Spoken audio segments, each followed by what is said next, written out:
Millete has been missing since January 7th. Hear what concerns the police department had just hours before they raided Milliete's home and took his large cache of weapons into custody. We're going to talk about the bombshell statement by Maya's sister on court TV last night. Was it a precursor to murder?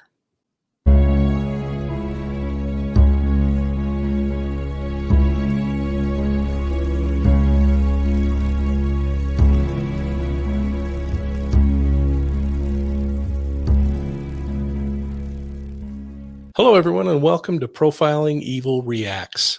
The husband of Maya Millete, the missing Chula Vista mom of 3, said he poses no threat to his children or anyone else. Larry Millete cannot explain his wife's disappearance in January, shortly after they argued.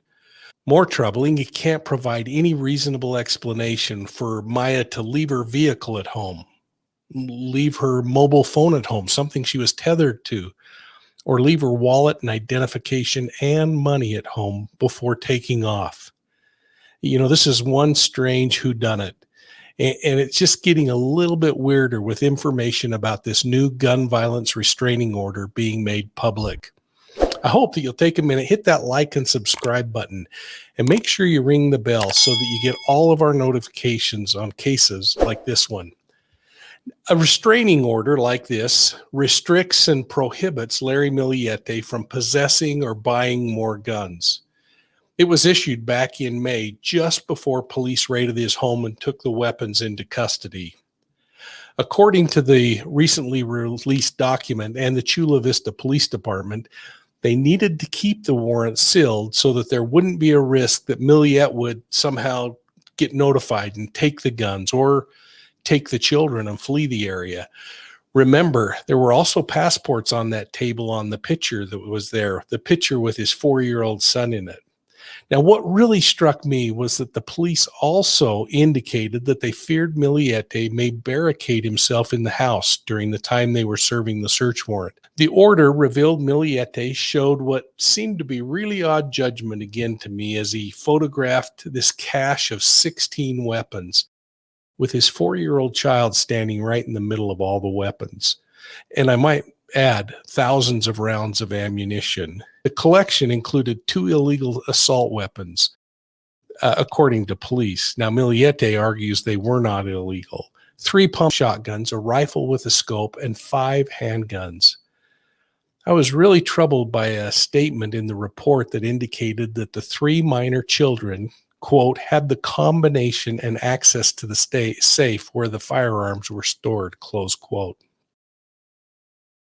Now, Millete hasn't supported any of the efforts to search for Maya, but he did take time out to argue in his nearly 80-page court filing in June that his wife's family and their attorney have been uttering statements that imply or highly suggest to the public and the media that he, Larry, is to blame for her 6-month-long disappearance, now closing in on 8 months, I might add. He said, "I'm not responsible for her disappearance, and I fully cooperated with the police investigation." I guess all of that was before he lawyered up and refused to talk to him after. And did I mention that he also took time to purchase 2 additional handguns after Maya disappeared, rather than focusing on finding the missing mother? I'm confused that Larry Millete will not allow Maya's family to have any contact with the children. Why on earth would he estrange the children from their family as they deal with the loss of their mother? It just doesn't make sense. And frankly, when things don't make sense, it means there's a whole lot more to the story. Now, hopefully this upcoming custody hearing on August 3rd will change some of that, and Millete will be compelled to bring the family closer together. Millete made some other interesting statements to Fox 5 San Diego, and you can go over on their website and read those. But in the comments, he stated that the children are always safe, happy, and healthy despite the situation. He then kind of points fingers at investigators when he says, quote, "I'm finding out how questionable the justice system can be and how it can be easily manipulated by authorities in order to violate your rights," close quote. His concern seems to continually go back and focus on his seized weapons, not on finding his wife, who's been missing again nearly 8 months. He closed his comments by stressing that the government action has left him without a way of defending himself or his family. Well, last night I joined Vinnie Politan on Court TV to talk about the case, and we covered many of the things that I just mentioned. But then Maya's sister, Maricris, dropped a bombshell. Now, I want you to think back to April when Fox News reporter Paul Best stated that Maya had sought divorce advice in a Facebook group for mothers on January 7th. This was the same day she went missing. Shortly after writing the note on Facebook, Maya made an appointment with a divorce lawyer for the following week. This bombshell left us dumbfounded on the show. I mean, we were just staring at each other. It was new information that Maricris revealed about Maya, and it was about her filing for divorce on the day she disappeared. Vinny asked for clarification on the statement she made, and Maricris confirmed her comment that she had filed for divorce on January 7th. Well, we were out of time and unable to continue the discussion, but this thing was really eating at me. So rather than allow this bombshell to go unexplored, I called Maricris and Richard, and I brought them on a live at Profiling Evil last night just to clarify the comment about the divorce issue. I wanted to make sure that we accurately communicated and prevent any miscommunication in the true crime community. So on that live last night, you can go back and watch that, we did in fact clarify what could have otherwise been very misleading. Here are the facts surrounding the possible divorce filing. On January 7th, Maya Millete did socialize a question on Facebook about divorce. Later that day, she confirmed an appointment for the following Tuesday to meet with this divorce attorney to discuss divorce. It was important for Maya to wait until the following week, and here's why. According to Maya's brother-in-law, Richard, Maya was tired of the intense control she felt her husband was exerting over her. She was constantly tracked by her husband, required to call in and check in regularly. She was scrutinized in every aspect of their relationship, according to Richard and Maricris. Now, they're pretty close to her. I'm just relaying what they said, but Maya confided in her sister that she'd been considering divorce for some time. And when she finally felt like she had enough, she called an attorney. She submitted all the paperwork to the attorney to initiate divorce proceedings, and she scheduled a meeting to formalize the process for the following Tuesday. Now, she chose the following Tuesday because she and her family were planning a family reunion of sorts to meet in Big Bears, just to the north about 3 hours. They wanted to get up there and celebrate their daughter's birthday.